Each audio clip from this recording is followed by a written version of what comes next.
Coucou les amis, c'est Sandra, j'espère que vous allez bien, que vous êtes en pleine forme. Aujourd'hui, je vais rendre un petit hommage à Maryse Condé, écrivaine française originaire de la Guadeloupe, qui nous a quittés tout récemment le 2 avril 2024.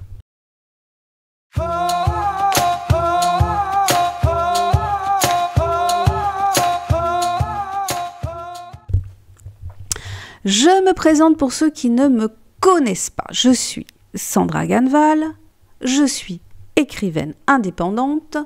Sur cette chaîne, je partage avec vous tout ce que j'ai envie de partager, en particulier des réflexions sur la lecture, sur l'écriture, sur les techniques d'écriture.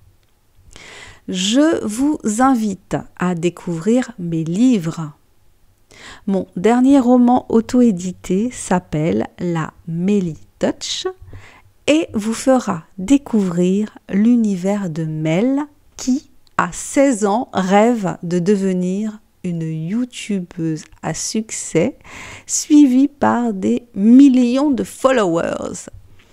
Mel est arrogante, prétentieuse, mais je suis sûre que vous vous attacherez à elle parce qu'elle est pleine de failles et se cherche comme beaucoup d'entre nous se sont cherchés à la dure période de l'adolescence. Mais avec les réseaux sociaux et leurs promesses de gloire, la donne a changé et le chemin est devenu sur certains points un poil plus compliqué. Ce roman, je l'ai voulu plein d'humour et en même temps plein de réflexions sur l'image de soi au temps des réseaux sociaux. Il parle aussi de la façon dont les filles noires assument ou non leur texture de cheveux, éternel sujet pour nous qui avons les cheveux crépus. Je vous invite également à découvrir 2 formations que vous trouverez sur ma chaîne. La première s'appelle « Trouver la motivation pour écrire votre roman et l'auto-éditer » où je partage avec vous mon expérience de l'auto-édition et vous encourage à vous lancer. La seconde est toute neuve, il s'agit d'une masterclass où je vous raconte comment j'ai écrit mon premier roman à l'eau de rose et vous donne de précieux conseils pour écrire le vôtre. Le titre, comment écrire une romance qui déchire et être contacté par les éditions Harlequin en 11 étapes. Pleine d'énergie, d'humour, de peps, je suis sûre que si vous avez ce type de projet en tête, elle va vous plaire. En tout cas, moi, j'ai adoré l'enregistrer et je me suis bien marrée en la faisant. Si vous êtes la proie du doute et que vous avez peur de vous lancer dans l'écriture, que vous avez ce vilain petit ange déchu posé sur votre épaule qui vous dit que vous n'y arriverez jamais, j'ai enregistré un super atelier pour vous aider à lever vos blocages. Il s'appelle justement « Lever ses blocages et écrire enfin son livre ». Voilà, tous les liens vers ces merveilleux outils qui vous permettront d'écrire le roman que vous rêvez d'écrire sont juste en dessous de la vidéo. Pas d'excuses, l'âge, la paresse, je ne sais pas, n'importe quoi. Non, il n'y en a pas. Il n'y a pas d'excuses. Lancez-vous si écrire est votre désir profond. Bon, fini la page de promotion. Passons au sujet du jour. Oui. Je ne pouvais pas ne pas consacrer une vidéo à la disparition de la grande écrivaine française originaire de la Guadeloupe, Maryse Condé.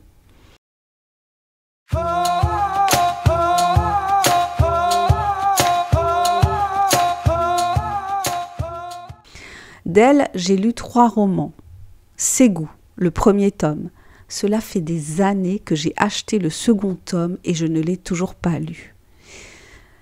Je me souviens que quand j'ai lu Ségou, je me suis dit « Mais comment se fait-il que personne n'en fait une série comme cela a été fait du roman Racine d'Alex Haley ?»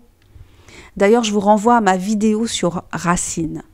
Je pense que si Maryse Condé avait été américaine, Ses goûts seraient devenus une série ou un film parce qu'il s'y prête vraiment, c'est haut en couleur, et ça aurait été génial de voir une saga sur la chute de ce royaume malien. Le second roman que j'ai lu de Maryse Condé est « Moi, Tituba, sorcière noire de Salem ». J'avoue que cette lecture est ancienne. Toutes mes lectures là, de Maryse Condé sont anciennes. Et à l'époque, je ne tenais pas mon fameux journal de lecture, ce que je vous recommande vivement d'ailleurs, de tenir un journal de lecture pour y noter des résumés, des citations, des passages qui vous ont marqué. Je vous renvoie encore à une de mes vidéos sur pourquoi tenir un journal de ces lectures. Un passage de Tituba, de Moi Tituba, sorcière noire de Salem, est resté dans ma mémoire. Tituba est recueillie par un vieux juif avec lequel elle aura une liaison inattendue. Le troisième roman que j'ai lu de Maryse Condé est Les Derniers Rois Mages, qui fait référence à l'exil forcé du roi Béhanzin. C'est le dernier roi du Dahomey. Donc il a été exilé à la Martinique et il mourra en Algérie. Maryse Condé lui invente une descendance.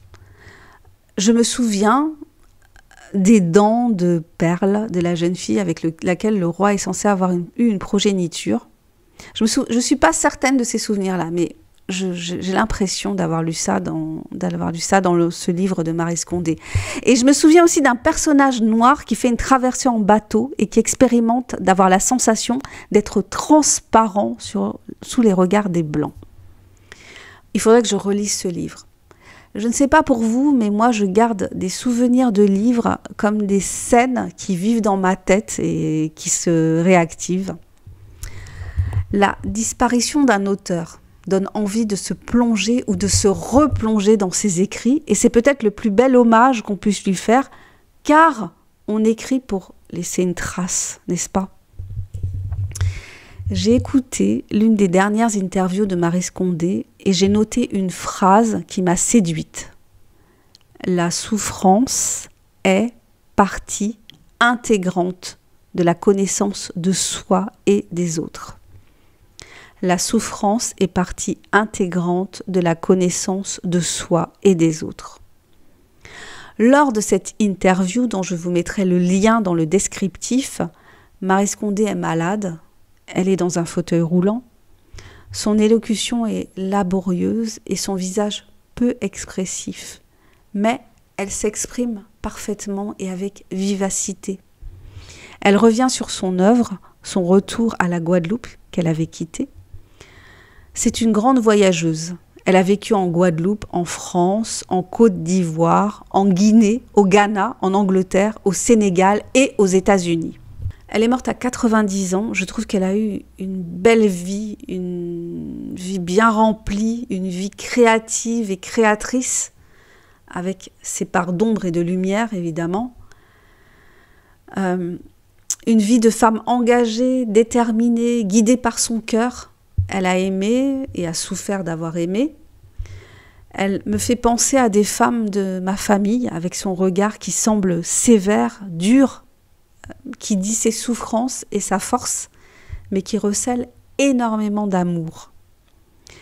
En tant qu'écrivaine, elle a obtenu la preuve sociale de son travail, couronnée par de nombreux prix littéraires. La reconnaissance sociale, c'est important, quoi qu'on en dise. En 2018, alors qu'elle a 81 ans, Maryse Condé obtient le prix Nobel alternatif pour l'ensemble de son œuvre. Ce prix Nobel alternatif a été mis en place car l'Académie suédoise s'est retrouvée prise dans la déferlante #MeToo à l'automne 2017, lorsque 18 femmes ont publiquement accusé l'époux français d'une académicienne, récipiendaire de subsides de l'Académie, de les avoir harcelés, agressés ou violés.